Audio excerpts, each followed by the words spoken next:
Hello guys, welcome to Exam Drone. Today let's look at a few questions related to IRAC norms. IRAC, income recognition, asset classification and provisioning. Okay. Yeah. First question, what is the RBI deadline for banks to put in place or upgrade their systems to confirm guidelines on IRAC norms?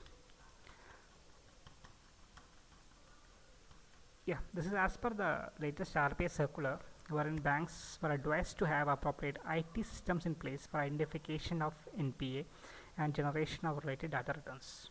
The issue is presently many of the banks are not fully automated. They are working manually.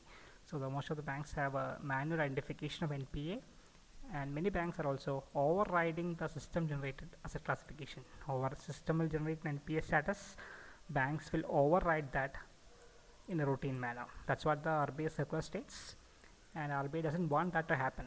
So they have advised all the banks to put in place or upgrade their systems and confirm the guidelines latest by June 30, 2021.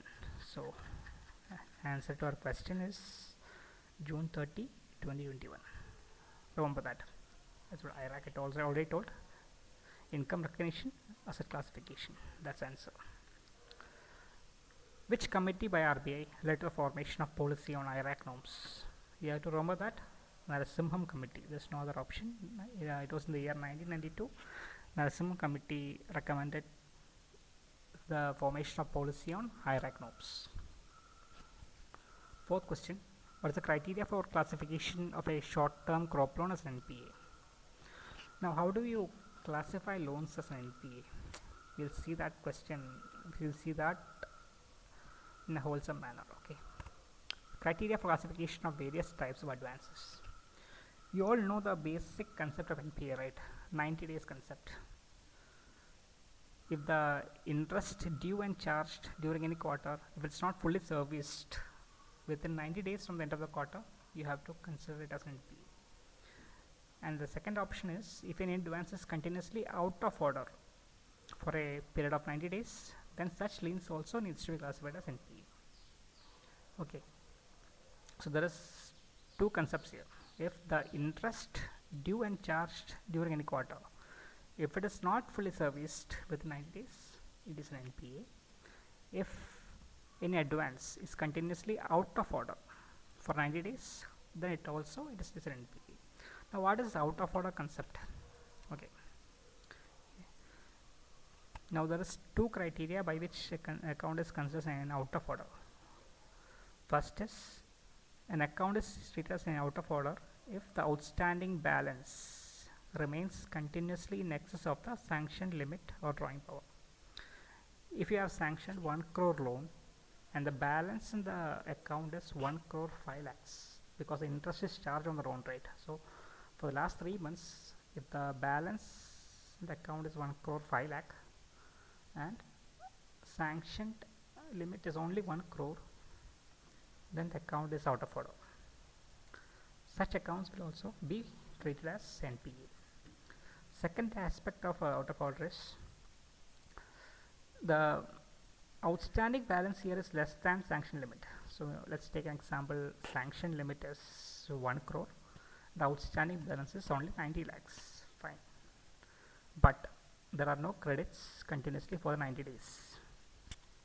But no credit is coming forth. Okay. Our sanction limit is 1 crore, but for the outstanding balance is only 90 lakhs or 50 lakhs, but there is no transaction in the customer account, or maybe no credits are coming into the customer account for the last 90 days. That is also out of order. Or you can, even if the credits are coming, the credits are not enough to cover the interest debited during the period. Let's say, for example, last 3 months you have the bank has debited 10 lakhs interest. Okay, just take an example. Okay, but the customer credits because of the business activities are only, say for example, 5 lakhs. At least the credits should come as 10 lakhs, whichever is the interest portion debited by the loans. If that is not the case, such accounts are also out of order. Now you know that there are different types of loans in the banks, right? Some are term loans, some are cash credits, then there's a bill purchase, securitization, derivative transactions, agriculture advances, credit cards. All those are different types of loans. Now what are the criteria for classification of those loans? Term loans. Let's take a normal housing loan. Okay, housing loan, what does the customers pay? Customers pay an EMI. So if the customer is not paying EMI for the last 3 months, it's an NPA. That's what a term loan is considered as NPA if the interest or installment of principal remain overdue for a period of 90 days. Simple. Second, let's see cash credit. Most of the businesses rely on cash credits. Okay, here the only criteria is the interest should be serviced properly every month. So here only the concept of out of order comes into place. Okay, here there's no EMI concept. Here the concept is out of order. Out of order concept is primarily for cash credits and overdrafts where the principal will not get repaid. Okay, so if you are sanctioning a 10 lakhs cash credit to a business person, and in the monthly, for example 50,000 rupees interest is charged by the bank, the business entity only needs to pay the 50,000 interest. He can bring the balance again back to less than 10 lakhs and he'll be good. If he is not able to bring that balance below the sanction limit of 10 lakhs, as we discussed earlier, the account will become out of order. Okay, now let's see the bills purchased and discounted. That's another mode of income generation for the banks. Banks will purchase the bills and discount it, but if they remain overdue and unpaid for a period of more than 90 days, it's an NPA. Simple thing. Securitized transactions is actually not a popular form of business in India.